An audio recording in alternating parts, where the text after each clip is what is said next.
Welcome back to the channel and welcome back to another edition of, well, not edition of anything, but welcome back to the channel and welcome back to another PFL fight prediction video. In this video, I'll be predicting the full card of fights, the full card of fights for PFL Sioux Falls, Storley versus Zendeli. So, yeah. I ain't like I know the most about these particular fighters. I know some of these fighters a good bit, but some of these fighters I don't know the best. And some of them like really don't even have tape to really even say you know them at all. But yeah, I'll do what I can do. And I'll try to run through this card pretty quickly. And that's for, that's my prerogative. Y'all might want to be a little bit slower with it, but I'm going to run through this card. But all right, first fight we have in the heavyweight division. We got Maxwell DeJounte Nana versus Carl Williams. And how do I feel about this one right here is I'll go low confidence Carl Williams to beat Maxwell DeJounte Nana.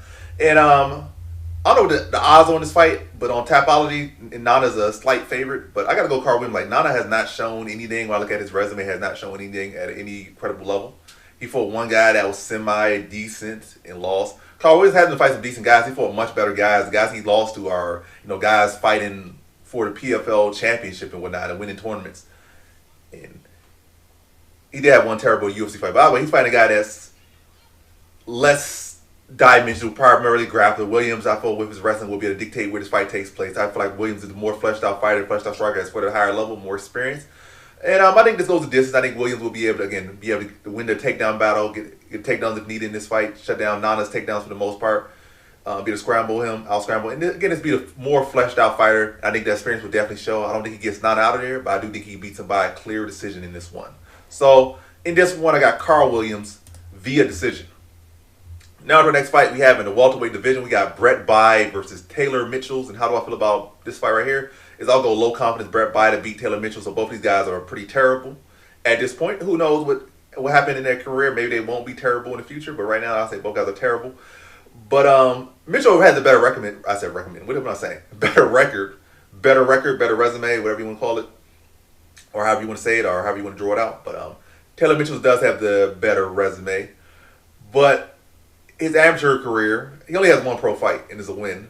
But amateur career, they both had terrible amateur careers. But he does have a tendency to get submitted. He's been submitted like 2 times. I mean, he's been rear naked choke particularly like 2 times. He's been guillotining twice, so he's been submitted like 4 times in amateur scene. And it's not like he has had like 10 UFC. I mean, not UFC. It's not like he has had 10 MMA fights to 5. He's had 1 MMA fight, and it probably was against a favorable match. A guy was debuting like him. He probably got given a striker, and he was able to strike with him. He was able to win.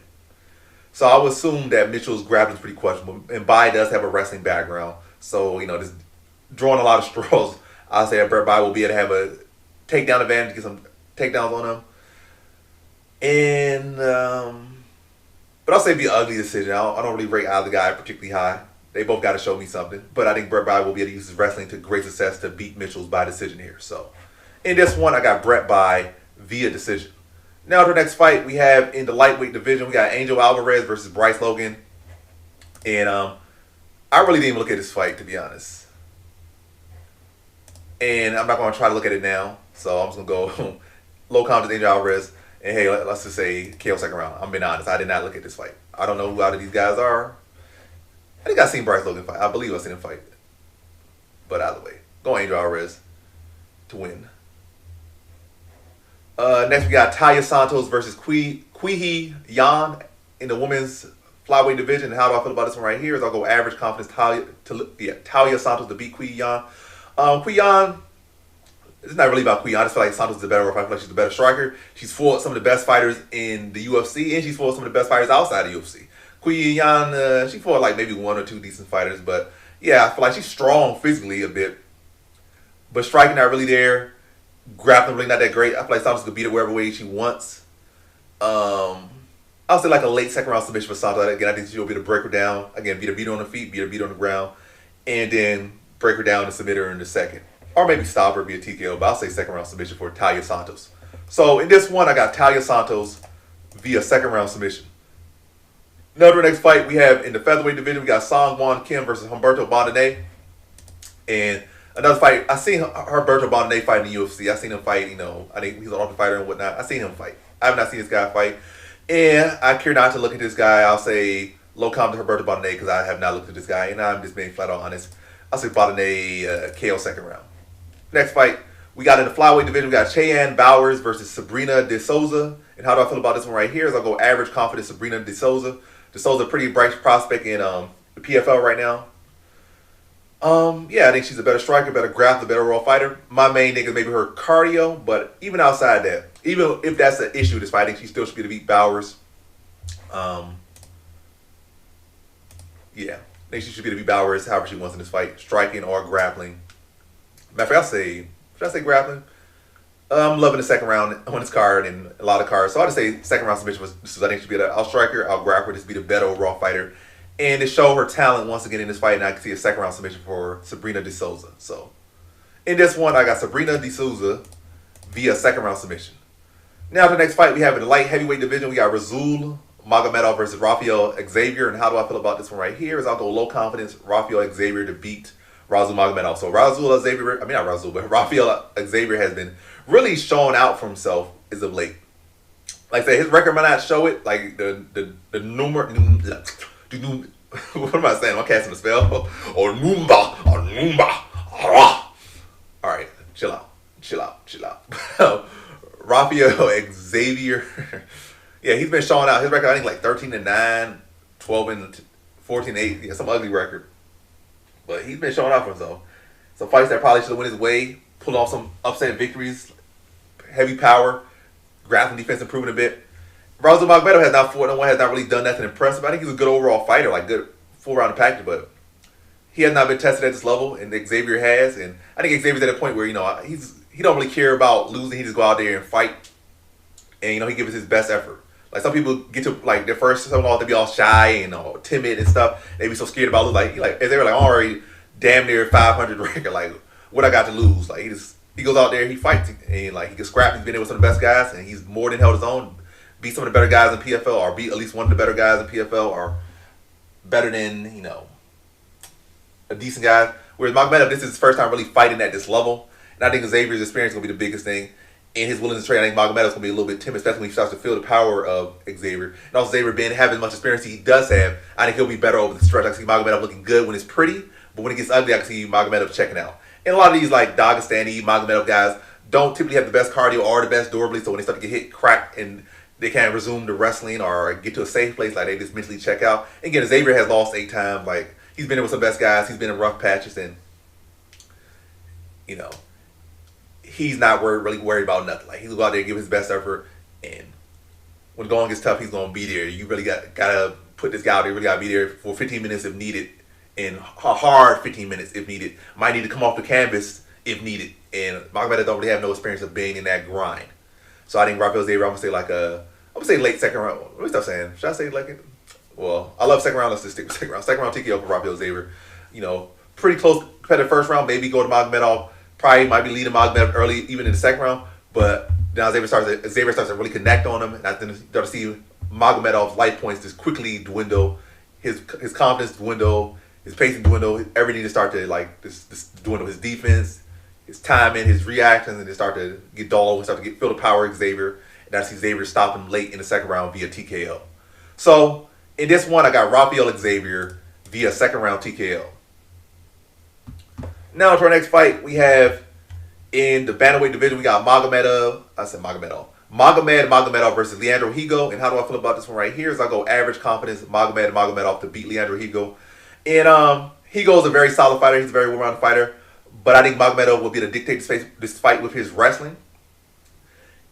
I think he's coming off a knockout loss. He is to Pettis, but and yeah, he seemed to be like win, lose, win, lose, win, lose. So he's gonna win this time, seemingly, but not going based off of that. But anyway, yeah, I feel like Magomedov will be able to dictate the pace with his wrestling. He's a pretty credible striker as well. I kind of worry that he's coming off a knockout loss, though. Maybe he might be a little bit concerned about his chin in this one. That could be an issue here. But he's a veteran. He's not some guy that's new to this. Magomedov has fought a lot of the best guys in it, guys that are in the UFC, guys that are outside the UFC. He's fought a lot of the best guys. And Magomedov is not new to it. Same with Higo, but I think, again, Magomedov will be able to dictate this with his wrestling. Not to say he'll be able to dominate, just take him down and grind him out. Again, Higo's not no guy you can just easily lay on. He'll make it a scrap, but I think Magomedov will be able to get takedowns, will be able to get significant control time. Maybe it might not be the one takedown or 2 or 3. It might be 6. Well, it might not be 6. It might be 3. And maybe it might be like 3 minutes of control time in total, or 4 minutes of control time. Maybe 1, 2 minutes of control time. But that will give Higo something else to think about. And again, Magomedov has no slouch in striking. I feel like his striking has been improving, recently. Not recently. I'm saying he's been improving his whole career, but I feel like particularly in the last 3 years, I feel like his striking has seen a significant growth. So continue to improve his striking, mixing the takedowns. Close competitive fight, but Magomedov getting the takedowns and probably keeping the striking total pretty close and beating Higo by decision here. So in this one, I got Magomedov via decision. Now to our next fight we have in the heavyweight division, we got Fierra versus Sergey Bilostenniy. And how do I feel about this one right here? Is I go low confidence Sergey Bilostenniy to beat Fierra. So Fierra is very live in this fight. I know he's been having some bad fights, but I still go Sergey Bilostenniy. But the thing with Bilostenniy is that he's not really an offensive grappler. He's more so defensive grappler. Like he'll defend, then he'll like sprawl and brawl, as like the old saying goes or the old style goes. He's not really got us to go out there and wrestle. But I do think he has the better conditioning of the two, even though both do have questionable condition. But this is definitely a fight where Fierra can clip him and put him out of there in the first, maybe second, maybe third, but most likely first if he does finish him, if Fierra does pull the win off. But I'll go Sergey Bilostenniy. I've been liking what I've been seeing from him more lately than so what I've been seeing from Fierra. But by no means is this fight I feel confident in, and by no means this fight I'm even thinking about betting either way. Unless the value is like plus 400, like Fierra by KO plus 400 maybe, or Bilostenniy by KO plus 400 or something. But I don't really see Bilostenniy submitting him. I'll say they'll go to war. Close competitive fight, but I think Bilostenniy will be able to push more as the fight goes on later and ultimately beat Fierra by decision. Also, I think he might be able to get some takedowns Fierra. I don't feel like Fierra's takedown defense is all that great, especially as he gets tired. So I can see Bilostenniy getting a takedown in the like a laboring fight in the middle rounds or the middle round or the last round. Maybe not so much in the first round. But all in all, I feel like Bilostenniy can push a better pace over 15 minutes, and that will be the key here. And also, he has the better momentum, in my opinion, and will have the better confidence. I feel like Fierra's confidence will be a little bit shaking or shucking coming into this one.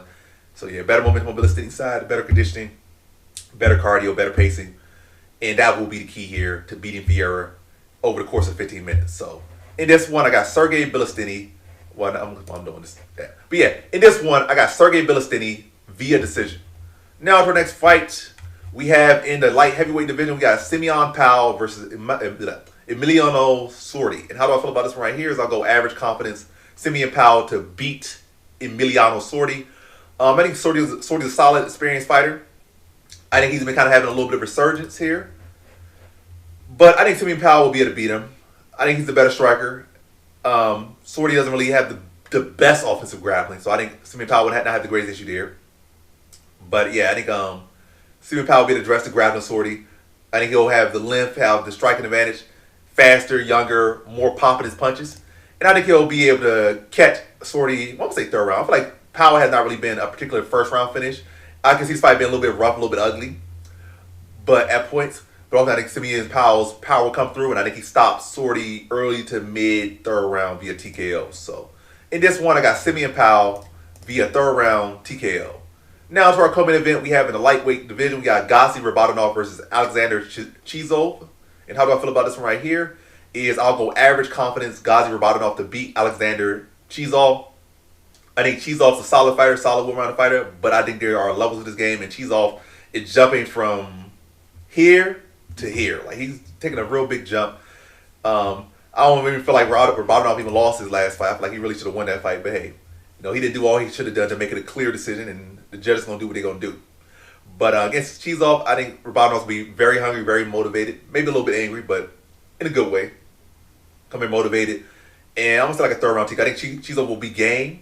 He'll be crafty, but I think Rabadanov, getting that experience going to show, he'll be able to have a significant grappling advantage, apply good pressure, break Chizov down, get takedowns, and smash him on top. Again, Chizov will be game. He'll be, dangerous, but this fight goes on, Rabadanov will be able to break him down, show him the levels, and I think he TKOs him in the third round. So in this one, I got Rabadanov via third round TKO. Now to our main event, we have in the welterweight division, we got Logan Storley versus Zendeli. And how do I feel about this one right here? Is I'll go average confidence Logan Storley to beat Zendeli. So I do think that Zendeli is, should I say he's the more, technically he's the more well-rounded guy. Because I don't really feel like Storley striking is that tactical or that dangerous. But it's, it's kind of like, some guys aren't really the best strikers, the most dangerous strikers, but They know how to make with little striking they have effective, and that's why I would say Storley. Like in that sense, Storley's striking is more effective, or at a higher level than Zendeli's, and more tested at a higher level than Zendeli. But for as technique wise, Zendeli is the more technical striker. But as far as effective wise, Storley is more effective, especially because this is MMA. It's not a kickboxing match, a boxing match, Muay Thai match. This is an MMA match, and there's wrestling involved, so that also factors in. So Storley, knowing that the wrestling there, and his opponents knowing the wrestling there, allows the striker to be more effective. And again, he has fought at a much higher level, and for a much longer time than Zendeli. And I think Zendeli's a solid fighter, but I think Storley is a much more tested guy and has fought at a much higher level. And I don't think Zendeli has ever fought a wrestler to this level, or really at any bit of a decent level yet. And Storley is one of the better wrestlers in PFL right now, and one of the best wrestlers outside the UFC. And I think that would be a big factor. And like all Storley fights, I think this goes the distance, or the majority of Storley fights, I think this goes the distance. I think there'll be some rough patches, but ultimately Storley will be able to outgrind him, get him, push the pace on him, get takedowns on him, smother him, and beat him by decision here. So in this one, I got Logan Storley via decision. And so that concludes my fight predictions for the full card of fights for PFL Sioux Falls, Storley versus Zendeli. And as always, thanks for watching. Peace.